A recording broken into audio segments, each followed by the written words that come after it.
네, 증시 대담입니다. 미 증시 간밤에는 살짝 숨고르기를 보였지만 계속된 상승 랠리 참 놀랍습니다. 최근에 한국 증시를 보면 더욱더 박탈감을 느낄 수밖에 없습니다. 한편으로는 또 걱정도 됩니다. 미 증시가 언제까지 올라갈 수 있을까? 이런 고민들이 있는데요. 오늘 그 시간 좀 자세히 다뤄보도록 하겠습니다. 그림을 먼저 보시죠. 그림은요. 주요국의 노동 생산성, 우리가 흔히 경제 성장이라고 할 때 그 성장의 어떤 동의어라고도 볼 수 있습니다. 눈에 띄는 하나의 색깔이 보이실 겁니다. 바로 노란색인데 이 노란색이 바로 미국의 노동 생산성입니다. 거의 유일하게 코로나 팬데믹 이전보다 더 높은 수준의 노동 생산성을 보이는 게 미국이라고 보실 수 있겠습니다. 성장이 나오고 있다라는 거죠.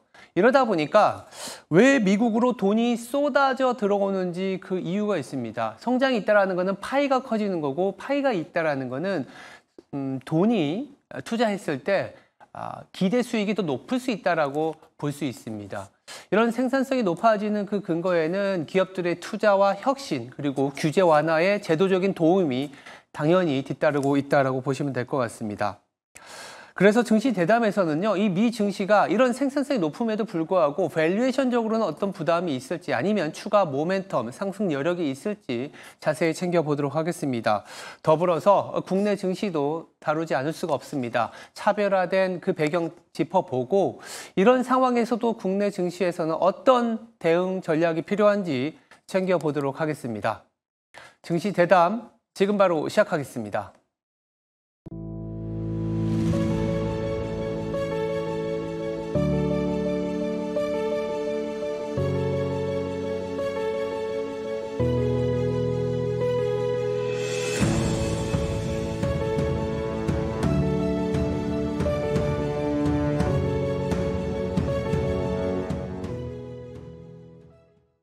네, 증시 대담 이어가도록 하겠습니다. 자리에 LS증권 정다운 수석연구원 나와 있습니다. 안녕하세요. 네, 안녕하십니까. 우리 증시가 참 힘든 구간을 이번 주에도 지나왔습니다. 근데 또 미국은 상당히 좋은 기간을 보내고 있습니다. 국내 투자자들이 이제는 사실 이제 소위 말하는 국장이라고 하는 부분들을 굉장히 고민하면서도 또 다른 기회의 영역인 미국 증시에 상당히 많이 투자를 하고 계십니다. 미 증시가 더 올라갈 수 있을지가 지금은 또 궁금하고 고민인 상황인데 어떻게 보세요? 네, 미국 증시 밸류에이션으로 보면은 상당히 부담스러운 레벨인 거는 맞습니다. 다만 이 밸류라는 저는 뭐 종종 얘기를 드렸던 것처럼 밸류가 무게라고 좀 얘기를 드리는데 무게가 그만큼 무겁지만 이러한 큰 무게를 이겨낼 만큼의 성장성이나 앞에서 보여드렸던 생산성이라든지 이런 부분들, 혁신을 가지고 끌고 가는 이런 부분들이 밑받침이 되기 때문에 추가적인 상승 여력은 충분하다라고 좀 생각을 하고 있고요. 조금 길게 바라본다라고 한다면은 미국에 대해서 트럼프 대통령이 취임을 하게 되면 어쨌든 트럼프가 원하는 가장 대표적인 것은 미국을 우선해서 미국 우선주의라는 부분을 내세우고 있습니다. 그 말은 결국 미국의 경기를 강하게 유지를 시키겠다라는 얘기거든요. 그런 부분들이 미국 증시의 강세로 좀 이어지지 않을까라고 생각을 하고 있고요. 최근 시장을 살펴보면 어제는 약간은 좀 부진한 모습을 보이긴 했습니다만 AI 쪽, 빅테크 쪽에 대해서 다시 한번 성장성에 대한 기대감이 올라오는 모습을 보이고 있습니다. 이런 빅테크 쪽이 시가총액 비중이 워낙 크다 보니까 이러한 소수의 종목이라도 대표 종목으로서 상승을 이어간다면은 단기적으로도 지수 상승 여력을 가져갈 수 있는 부분이지 않을까라고 좀 보여집니다. 최근에 이제 빅테크들이 다시 좀 순환매의 바통을 이어가는 모습인 것 같고 나스닥은 약세를 보이긴 했습니다. 속폭이나마 약세이지만 M7에서 대부분의 기업들은 또 좋은 흐름을 간밤에 보여주긴 했습니다.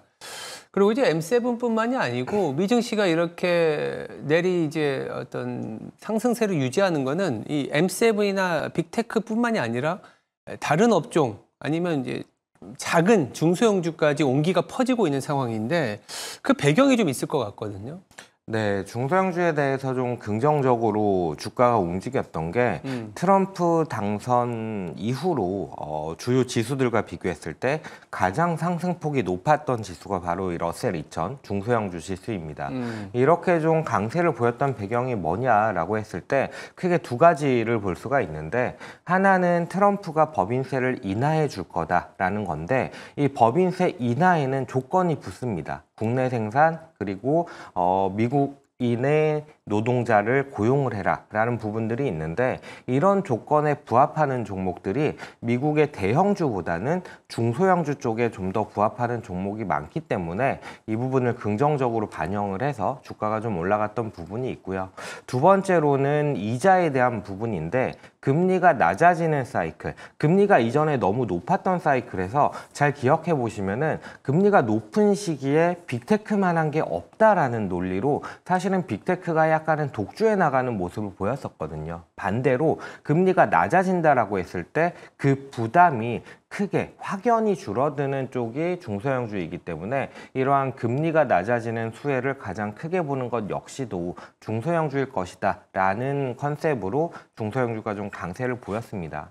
최근 한 8거래일 정도, 특히 어제가 좀 많이 부진했던 것 같은데, 저는 기본적으로는 긍정적으로 좀 바라보고 있습니다. 뭐 단기적인 부침이야 당연히 있을 수 있겠지만은 이 금리가 낮아지면서 이자 비용이 부담이 덜어질 것이다, 그리고 법인세 비용이 낮아질 것이다 라는 부분을 지금 페이퍼 컨센서스, 우리가 눈으로 확인할 수 있는 수치상으로는 시장에서 크게 반영을 하지 않고 있거든요. 그렇기 때문에 만약에 기대했던 것보다 이런 부분들이 적다 할지라도 충분히 주가는 그 충격을 크게 받지는 않을 것이다 라고 생각을 하고 있고, 정책이 약간은 구체화되어 나가는 과정에서 숫자가 좋아지는 모습이 나타날 것이기 때문에 이런 부분들이 반영이 되면은 충분히 중소형주의 추가 상승 여력이 되어줄 것이다, 이렇게 좀 바라보고 있습니다.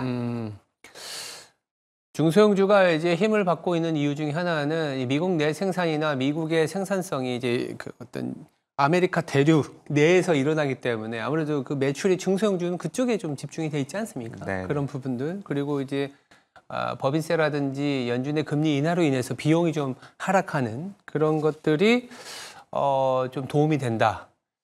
미국은 이렇게 빅테크와 중소형주가 옥신각신하면서 상승을 하는데 우리나라의 상황도 좀 안 짚고 넘어갈 수가 없습니다.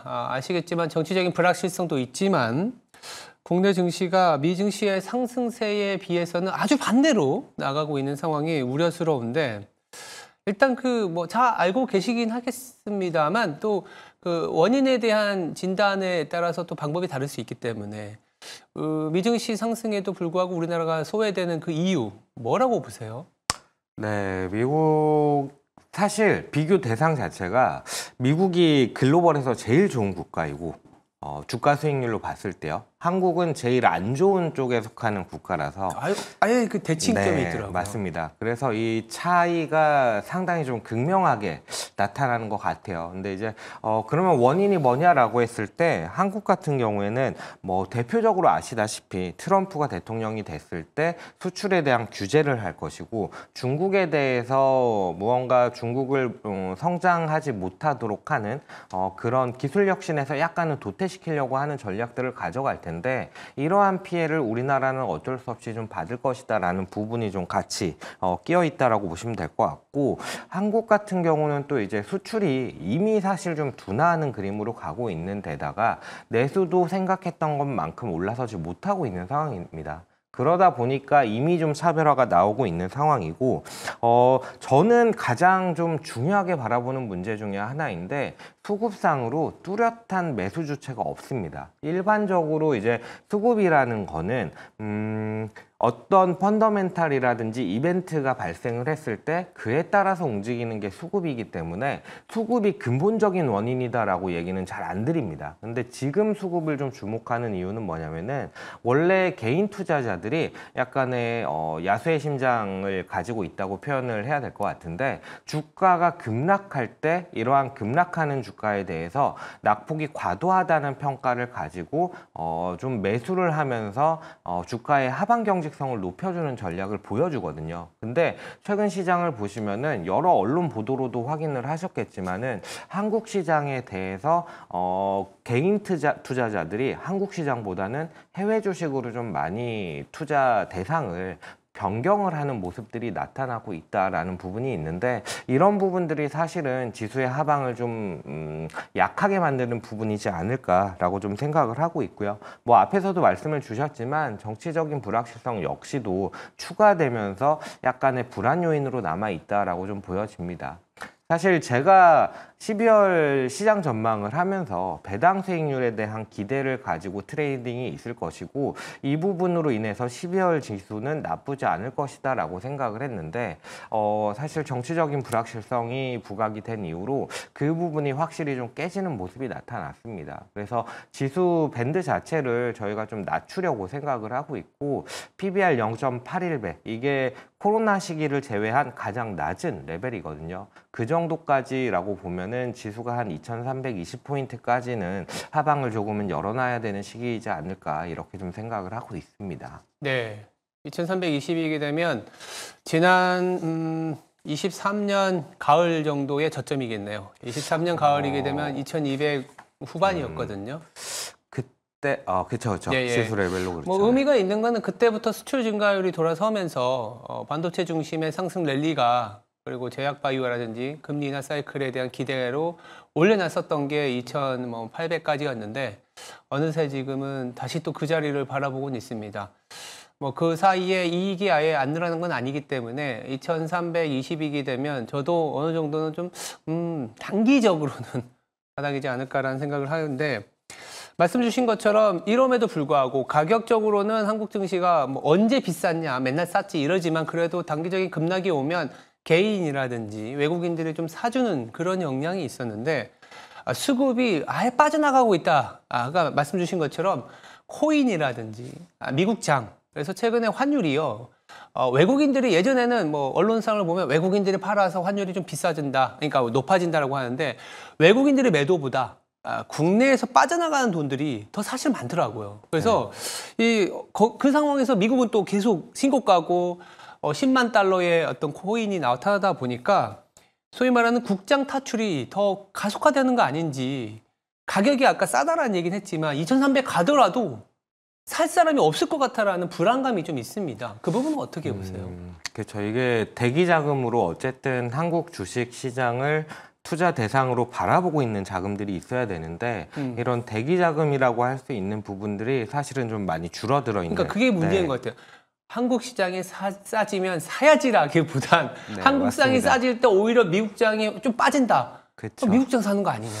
그렇죠. 사실 그럴 가능성이 좀 더 크다라고 보여지긴 합니다. 다만 이제 이런 추세가 이어질 거냐, 해외 주식 투자가 늘어나는 추세가 이어질 거냐라고 봤을 때는 그렇다라고 생각은 하고 있고, 다만 원달러 레벨이 좀 올라선 부분 때문에 이게 가속화될 수 있느냐라고 했을 때는 가속화 여부까지는 조금은 불확실하다 정도로 생각을 하고 있습니다. 투자자들은 뭐 선택을 할 수 있기 때문에 현명하고, 뭐 저희가 이 시간에 국장만 투자하라는 건 아니기 때문에 미국도 기회이고, 뭐 비트코인이라든지 코인 시장도 기회라고 보면 그쪽을 이제 찾아가야 되는 게 당연한데, 그렇다면 미증시가 지금 뭐 비싸다라든지 순환매가 있다라고 하잖아요. 현 상황에서 연구원이 보셨을 때는 어떤 업종이나 종목군 아니면 스타일 이런 게 있을 건데, 뭐가 중요할까요? 저는 이제 종목들을 좀 뽑아봤는데요. 이게 저는 좀 중소형주에 관심을 많이 갖고 있습니다. 워낙 지수가 이번에 신고가를 갱신을 하긴 했습니다만, 그 이전까지 올라선 부분들이 없었다가 이제 신고가를 갱신한 거라서 중소형주 개별 종목들 중에서 좀 종목을 찾아보면 어떨까라고 생각을 하거든요. 근데 말씀드렸다시피 최근에 올라선 부분이 있기 때문에 실적 성장이 어느 정도 나와주는 그런 종목들을 보는 게 어떨까라고 생각을 합니다. 그래서 이렇게 보이는 표처럼 19개 종목을 좀 제시를 드리기는 했는데, 이게 미국도 중소형주 같은 경우에는 거래 대금이 그렇게 많지는 않습니다. 그래서 매도라든지 매수라든지 이런 호가가 조금 얇은 모습을 보이기 때문에 거래하실 때는 조금 주의가 필요하고요. 네. 이 중에서 조금 AI와 연관이 되어 있는 종목들이 뭐냐라고 따져봤을 때에는 퀄리스라든지 디지털오션 홀딩스 이런 종목들이 AI와 약간의 사업적으로 겹치는 부분들이 있기 때문에 이런 종목들을 조금은 주목해 보시면 어떨까라고 생각을 하고 있습니다. 뭐 표로 봤을 때는 뭐 잘 모르겠습니다. 차라리 그냥 러셀 2000 ETF를 사는 것도 네, 그런 것도 방법이고 네. 러셀 2000 중에서 이제 예전에 좀 몇 번 말씀을 드렸었을 것 같은데 DGRS라고 위즈덤 트리에서 출시한 ETF인데 이 ETF가 이제 퀄리티와 배당 성장에 대한 부분을 같이 보는 그런 ETF거든요. 그러다 보니까 안정성도 상당히 높고 지수의 상승 탄력을 같이 좀 공유해 나가는 폭이 상대적으로 좀 높은 그런 ETF입니다. 거기다 이제 월배당 아마 했던 걸로 제가 기억을 하는데 그런 부분들 감안해 보면은 그런 ETF도 나쁘지 않을 것 같다라고 보시면 될 것 같습니다. DGRS. 네, 알겠습니다. 네. 그리고 힘들지만 그래도 우리 국장에서도 그래도 좀 버틸 수 있는 종목군이 좀 있지 않을까요? 어떤 게 있을까요? 최근에 이제 저도 그 계엄령 선포 이후 그 다음 날 그리고 어제 이렇게 이틀 동안의 수급이라든지 종목 흐름들을 좀 살펴보면은 일단 가장 좀 듬직했던 업종은 조선업종이었습니다. 조선업종 같은 경우가 어제는 약간 좀 흔들리는 모습이 나타나기는 했습니다만 그 와중에서도 외국인들이 순매수하는 모습들을 보여줬던 게 조선업종이고 연중 내내 외국인들이 순매수를 이어갔던 거의 유일한 업종이다라고 보시면 될 것 같아요. 그리고 더불어서 다른 업종들 중에서는 최근에 이제 주가가 바닥권에 있다가 좀 올라선 종목들이 있는데 주로 이제 인터넷이나 게임, 엔터 같은 수출에서 자유로운 아예 서비스 업종 쪽에서의 종목들이 약간은 움직이는 모습들을 보이고 있습니다. 그래서 AI에 대한 기대감 때문에 인터넷도 어느 정도는 영향을 받지 않나라고 생각이 되고 있고 저는 개인적으로 지금 상황에서 이들 중에서 뭔가 좀 뽑아본다라고 한다면은 인터넷 업종이 그래도 제일 좀 잘 부합하지 않을까 이렇게 생각하고 있습니다. 인터넷이면 이제 네이버, 카카오 네, 이런 맞습니다. 네네. 그동안 워낙 소외가 돼 있었기 때문에 그렇죠. 이런 조선 그리고 수출 규제 속에서 좀 자유로운 업종 뭐 지금 그래도 좀 버틸만한 종목이다. 알겠습니다. 지금까지 LS증권의 정다운 수석연구원이었습니다. 말씀 감사합니다. 네, 감사합니다. 네, 앵커 브리핑을 시작하겠습니다. 간밤에 미 증시는 숨고르기가 나타났습니다. 오늘 저녁에 미국 현지에서는 고용 보고서가 발표가 되기 때문에 이에 따르는 좀 관망세가 조금 들어왔다라고 보시면 될 것 같습니다. 최근에 고용 지표를 보면요, 조금 완화되고 있습니다. 즉 둔화되고 있다라고 볼 수 있는데 이번 주에 ADP 민간 고용 구인 건수 그리고 간밤에는 신규 실업 청구 건수라고 매주마다 실업 지표가 나오는데요. 이 부분이 예상보다 악화되었기 때문에 오늘 저녁에 나오는 미국의 고용 보고서가 그래도 12월에 연준이 금리를 내릴 수 있게 하지 않겠냐라는 기대감은 또 유입이 되고 있습니다. 고용 지표가 둔화되면 미 증시가 성장이 둔화되는 거 아니냐, 소비가 악화되는 거 아니냐라고 하겠지만 정상화의 일로에 있다라고 다들 보고 있는 상황입니다. 왜냐하면 이 생산성이 계속 지속이 되고 있기 때문입니다. 트럼프 대통령 당선인도 미국의 중심주의 그리고 미국 내에서의 법인세 인하나 규제 완화를 도모하고 있는 상황이고 생산성은 이렇게 또 혁신이 필요합니다. 혁신과 제도가 필요한 상황인데 노동이나 자본의 조합을 통해서 혁신이 나타나고 기업의 투자, 저희가 증시 대담에서도 미국 내에서는 중소형주까지 투자의 어떤 방향성이 나오고 있다. 그만큼 파이가 커지는 시장이다라고 볼 수 있겠습니다. 국내 분위기는 이러한 기대감을 갖기가 어려운 상황인 게 투자나 혁신이 조금 그리고 제도적으로 불안정성이 높기 때문에 주도 업종이 좀 부재하다라고 보시면 될 것 같습니다. 그래서 우리 시장에서는요, 약간 도피처가 필요한 것 같습니다. 실질적으로는 사실 원달러 환율만 놓고 본다면 우리 국내 투자자분들의 도피처는 아무래도 국내에서 찾기보다는 외부에서 암호화폐, 가상자산이라든지 미국장이라고 할 수 있는 미국 증시에 직접 투자하시는 분들이 더 많아지는 것 같고요. 국내에서만 본다면 말씀드린 것처럼 수출 규제에서 자유로운 뭐 소프트웨어 아니면 게임과 같은 네이버 카카오 같은 업종이겠죠. 그리고 조선 업종과 같은 그래도 미국에서의 아니면 수출이 좀 유입이 되고 원달러 환율이 우호적인 업종 중심으로만 제한적인 접근이 가능한 그런 구간이지 않을까. 아직까지 그리고 오늘 만약에 투자하시더라도 외국인 투자자들도 내일 탄핵 소추안에 어떤 표기가 있기 때문에 이런 불안감을 갖고 전향적으로 나서지는 않을 수 있는 그런 하루일 수 있겠습니다. 네, 오늘 앵커 브리핑 여기서 마치도록 하겠습니다. 오늘 하루도 성투하시기 바랍니다. 감사합니다.